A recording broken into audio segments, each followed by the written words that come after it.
Hi everyone, so this is the fabric that I've prepared for my book of the year. So there's 4 sets, one for each season and 3 months of the season.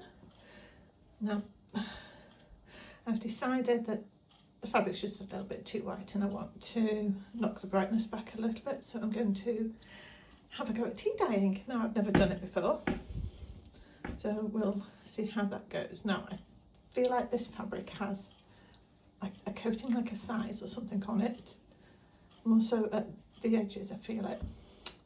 So I'm going to pop it in a bowl of warm soapy water.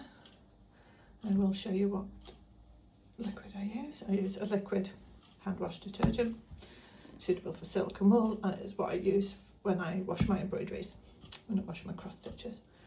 Okay,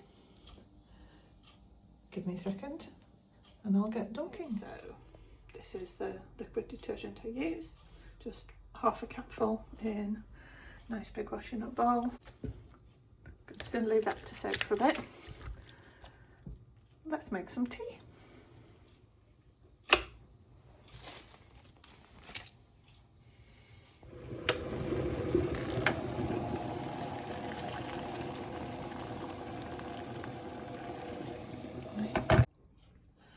I'm back.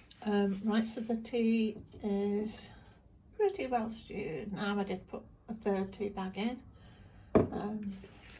Rubber gloves, protect my hands. So there are 2 schools of thought. I'm going to use this to put the tea in. It's inside the washing up bowl because cats. So there are 2 schools of thought about whether fabric should be wet or dry when you tea dye. Different dye methods have different instructions. So I'm doing it wet simply because I wanted to make sure there was no sizing left, because that can prevent the dye taking. So what I'm going to do, just pour some of the tea in the bottom.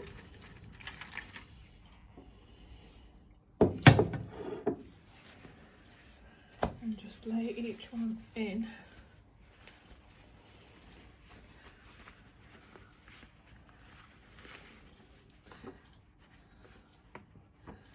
Another reason to wear gloves, because this is hot. Okay, make sure it soaks up the tea.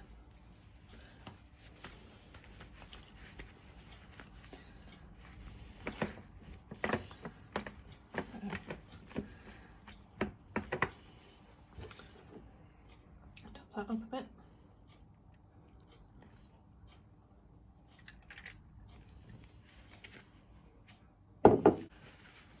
Okay, this is kind of inspired, well, I've watched quite a few videos now, but the one I found most helpful, I would say, is Kathryn cloth towels.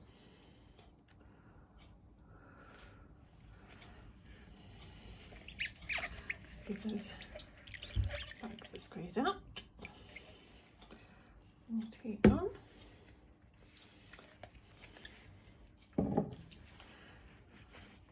And leave that.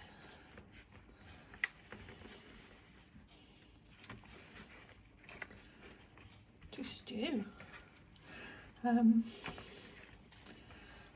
Obviously the longer you leave it, the darker it's going to get, and it seems to have already picked up the colour, but I'm sure if I rinse that out, that will disappear. So yeah, just leave that to soak.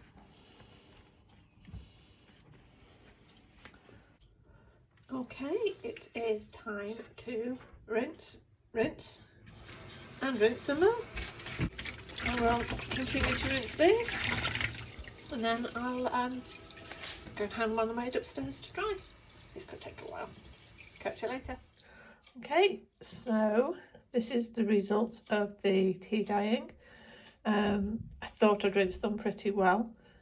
dry them on the maid overnight with a bowl underneath to catch any drips. And when I pulled the drips water out, it was actually quite brown. So I'm going to give them another quick rinse, dry them again, and that's it. They actually look a bit pinker than they are than they're showing up on camera. So we'll see what the end result is.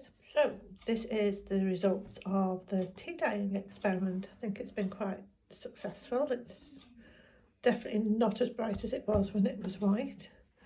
This is some of the fabric in its original state that I didn't dye. So yeah, it's not the brightness back nicely. It's quite a nice shade of beige, basically. It is a little bit darker than it's shown on camera, but yeah, I think it's going to work well for what I want to do. So yeah, now all I need to do is start sewing. So my original plan had been to start with winter and then do December, January, February, but we're into March. So I think I'm just going to start in spring, which means I'm going to need to put back all the fabric I'd already sorted out and get some new fabrics. So watch this space and wait for some progress.